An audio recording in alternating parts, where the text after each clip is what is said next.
Hello and welcome to Around the Air Force. I'm Staff Sergeant Mike Hutchinson. The B-2 Spirit will receive a significant new communications upgrade. This after a 20-year wait. The original system was deferred in '92 because of budget constraints. The upgraded communication system will allow the aircraft to receive very low frequency signals bounced off of lower levels of the atmosphere, bypassing the satellite relay. To read more, visit AFLink. Forward surgical teams are positioned on the leading edge of the battlefield and are poised to provide care to coalition forces wounded in combat. In this story, we introduce you to members of the last All-Air Force team. We are a forward surgical team, so basically we are the first true medical care that the trauma patient's going to receive after the incident out in the field. And this particular team here, we're the last All-Air Force FST in the world. We get a call from Ghazni. Usually they'll call us regarding patients that out of their scope of practice or out of their capabilities. Call the transport team, we'll go pick them up at the gate.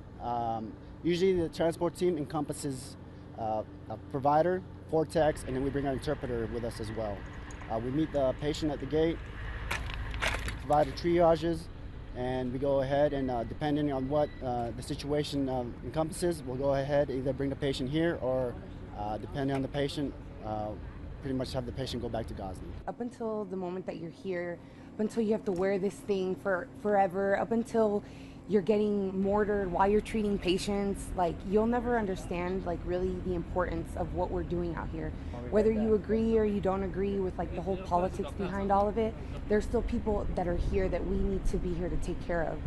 So just I'll take away the importance of everyone's job here. Also the importance of just knowing your job and knowing it well. At Papa Air Base Hungary, members of the aerial port load aircraft and also create a load plan to make sure cargo is safely balanced throughout the aircraft. Senior Airman Roman Weber has more. When loaded cargo aircraft leave Papa Air Base Hungary to their downrange destination, it's all thanks to the aerial port technicians. They pick up the cargo from their supply section and bring it over by truck, by forklift, and by hand. They load everything from armored vehicles to airline passenger seats onto C-17 cargo planes. The troops there can agree. It's a physically demanding job. Where are you going to go in another job and push a pallet that weighs 9,500 pounds, or the chains itself, the 25,000-pound chains that you're tying down to the floor? It takes a toll. There's no doubt that the job takes endurance, but it also takes an open-minded approach because the head of the aerial port isn't American. Chief Hall, he's from the Netherlands, he's Dutch, so it's a little bit different working for not an American senior NCO.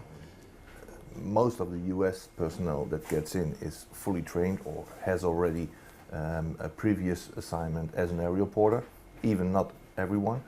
As for the non-U.S. members, they mostly come in blank. So being able to take what I've learned over the years in the United States Air Force and teach them and get them spun up, it's a great feeling, you know.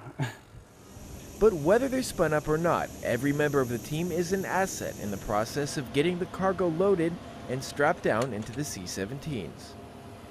For us here in aerial port, we, you know, working at different hours on weekends, you know, we spend a lot of time together. Time that they use to share valuable on-the-job experience with each other and also build friendships that bring the nations closer together. Senior Airman Roman Weber, Papa Air Base, Hungary.